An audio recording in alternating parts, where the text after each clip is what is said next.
Hello दोस्तों, स्वागत है आप सभी का मेरी जर्नी के एक और नए व्लॉग में। यार पता है अभी तक मेरा एनटीपीसी का डेट नहीं आया है। मैं डेली चेक कर रही हूँ बट अभी तक शो नहीं कर रहा। ऐसा लग रहा है कि एमटीएस मैं जितना पहले दी थी एनटीपीसी में उतने लास्ट में ही दूंगी। बट जो होता है अच्छे के लिए होता है, एट लास्ट तो यही बोल सकते हैं। और अभी तो मैं लूसेंट पढ़ रही थी और मैंने पता है काफ़ी वीडियोस भी देखे कि लोग लूसेंट को एट लास्ट तक फॉलो नहीं कर पाते हैं। और मुझे लूसेंट पढ़ने में ही मज़ा आता है, क्योंकि होता है ना जितने आप शॉर्टकट में चीज़ों को समझोगे ना वो ज़्यादा देर तक दिमाग में नहीं टिकता है। बट जब जब उसको आप स्टोरीज वे में पढ़ते हो एक से दो बार आप पढ़ लो तो वो चीज़ें ज़्यादा अच्छे से याद रहती हैं। और मैं लूसेंट को इस तरीके से करती हूँ कि जैसे मैंने आज सेलेक्ट कर लिया कि मुझे 3 सब्जेक्ट इसमें से पढ़ने हैं, चाहे वो हिस्ट्री, पॉलिटी, केमिस्ट्री हो, मतलब एक साइंस का सब्जेक्ट मैं ले ही लेती हूँ। तो इस तरीके से मैं अल्टरनेट डेज़ में करके चलती हूँ। तो अगर मैंने जैसे हिस्ट्री पढ़ा, ठीक है?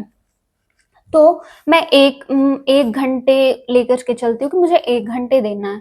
तो उस 1 घंटे में मैं पढ़ती हूँ, जो भी मुझे लगता है कि हाँ, ये चीज़ें मैं बाद में भूल जाऊँगी और इम्पोर्टेंट है, वो मैं हाइलाइट कर लेती हूँ और उसको एक अलग पेपर पे बस वो बहुत ही शॉर्ट में, जितना शॉर्ट में कर सकूँ, उसमें बस वर्ड नोट्स नहीं प्रिपेयर कर रही हूँ, बस एक पेज पे मैं लिख ले रही हूँ, ठीक है? डेट डाल कर के, हाँ, इस डेट को मैंने ये चीज़ याद करा था, मैंने हाइलाइट किया था इस चीज़ को, ताकि मैं अल्टरनेट डेज़ पे आगे के पेजेस को पढ़ना शुरू करूँ, तो जो मैंने शॉर्ट वर्ड्स में जो लिखे हैं उसको मेमोराइज़ कर लूँ कि हाँ, पिछले पेजेस में मैंने ये चीज़ पढ़ा था। और अगर मैं ऐसे मुझे ऐसा लगता है कि अगर मैंने 2 से 3 बार इस तरीके से पूरे बुक को कर लिया, तो मेरे माइंड में ये सेटल हो जाएगा। ठीक है? इसीलिए मैं ज़्यादा माथा खराब नहीं करती, जीके जीएस के लिए मैंने बस 2 बुक रखा है, लूसेंट और इसी से मैं टैकल करती हूँ जो भी, और एक वही सब स्टैटिक में वो डांस ये सब जो भी है, क्योंकि वो इसमें तो है नहीं, तो इसलिए उसके लिए नवीन सर का बुक जो है वो प्रेफ़र करती हूँ। और मुझे ऐसा लगता है कि आपके पास मतलब सोर्सेस लिमिटेड होने चाहिए, तब आप अपने जगह पे स्टेबल रहोगे। अगर आपके पास अनलिमिटेड सोर्सेज आ जाएगा तो आपका भी दिमाग खराब होगा और आप रिवीजन पे टाइम ना दे करके उस सोर्सेज को समझने में लग जाओगे कि किसमें ज़्यादा किसमें कम है, ये वाली चीज़ हो जाएगी। इसीलिए कम चीज़ें पढ़ो बट वो दिमाग में टिकनी चाहिए लॉन्ग टाइम तक। समझ में आया बात? मैं इतना ज्ञान दे रही हूँ, काश मेरा भी एग्जाम निकल जाए। खैर कोई बात नहीं, निकलेगा, ज़रूर निकलेगा। और आप लोग का एनटीपीसी का डेटा है, आप लोग कमेंट में ज़रूर बताना किनका किनका आ गया है। मेरा तो यार अभी तक नहीं आया है। चलो ये सब बातें कर ली, और मैं एक अचीवमेंट आप लोगों से शेयर कर रही हूँ, प्लीज़ ज़रूर सुनना, क्योंकि मुझे भी वो अचीवमेंट याद करके बहुत खुशी होती है। जब मैं 10th क्लास में थी तो हुआ था ना कि उड़ीसा से लोग आए थे, क्योंकि उन्हें एक्सटेम्पोर कंपटीशन करवाना था स्कूल में। तो और हर एक क्लास के बच्चे, 6 क्लास से लेकर के 10 तक के, हर एक क्लास से और हर एक सेक्शन से एक एक स्टूडेंट को जाना था एक्सटेम्पोर कंपटीशन के लिए।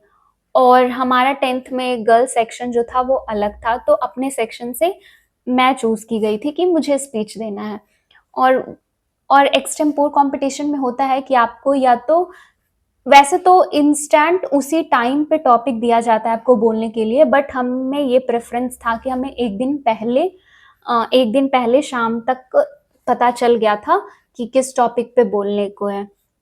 तो हमारा जो टॉपिक था वो था क्लीनलीनेस इज गॉडलीनेस, मतलब जहाँ साफ सफाई होता है वहाँ ईश्वर का निवास होता है। तो ये टॉपिक हमें मिला था। टॉपिक तो मैं, और मेरा ये हैबिट था ना कि मैं कुछ भी स्पीच या एंकरिंग करती थी तो मैं खुद से अपना बनाती थी, हिंदी शायरी मिक्स करके और इंग्लिश, हिंदी इंग्लिश दोनों मिक्स करके मैं कोई चीज़ रेडी करती थी, ताकि मतलब लोग उससे कनेक्ट कर पाए, क्योंकि सिर्फ इंग्लिश में बोलते रहो तो बहुत बोरिंग सा लगता है, बट अगर उसमें कुछ हिंदी ऐड हो तो इंटरेस्टिंग लगता है सुनने में। तो मैं उसी तरीके से बनाई थी। तो मैं बहुत नर्वस थी क्योंकि ऑडिटोरियम में सारे स्टूडेंट्स, सारे टीचर्स और ऊपर से जो लोग बाहर से आए थे वो लोग भी थे। लेकिन मेरे को एक्साइटमेंट भी था कि मेरे को अपना बेस्ट करना है, बेस्ट करना है। और मैं 10th डी में थी, मतलब हमारा सेक्शन जो था वो डी था, जो कि सबसे लास्ट में था। तो सारे लोगों का हो चुका था बट मेरा लास्ट में हुआ। और उसके बाद जब और मेरे को एक्सपेक्टेशन बिल्कुल नहीं था, क्योंकि जब आप बोलते हो तो आपको ऐसा कोई आइडिया नहीं होता है कि आपने कैसा बोला, और नर्वसनेस में तो बिल्कुल नहीं होता है।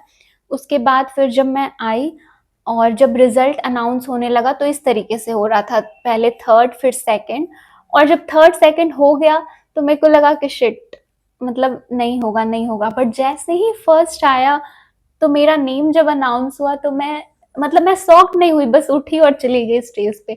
इतना एक्साइटमेंट था।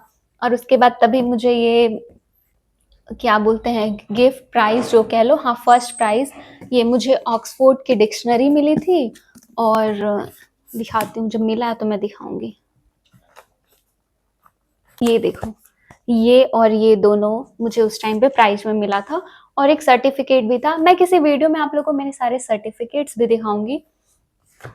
हाँ, मुझे पता है कि अभी लाइफ में कुछ वैसा अचीव नहीं कर रही, बट ठीक है, पहले के अचीवमेंट्स को याद करके भी इंसान को खुश होना चाहिए, ताकि लाइफ में पॉजिटिविटी बने रहे, कि ऐसा नहीं है कि अभी आपसे कुछ नहीं हो पा रहा है तो आप आगे कुछ नहीं कर पाओगे। आप में क्वालिटीज हैं, आप में एबिलिटी है, आप जरूर कुछ कर लोगे। इसलिए अपने अचीवमेंट्स को हमेशा आप याद करते रहना, फोन सामने जहां भी हो हमेशा रखे रहना, ताकि आपको वो दिखे।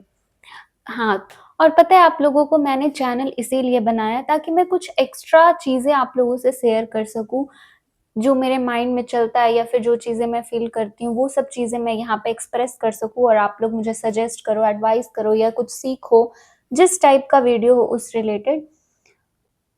क्योंकि मेरे को इसमें मन नहीं लगता है मॉक टेस्ट का वीडियो बनाने में, या फिर अगर मैं पढ़ रही हूँ तो स्टडी रूटीन दिखाने में, मुझे ये सब चीज़ें नहीं पसंद है। बट और मैं चाहती हूँ कि मेरी ऑडियंस भी मुझे इस वे में सपोर्ट करे, जो चीज़ मैं शेयर कर रही हूँ आप लोगों से।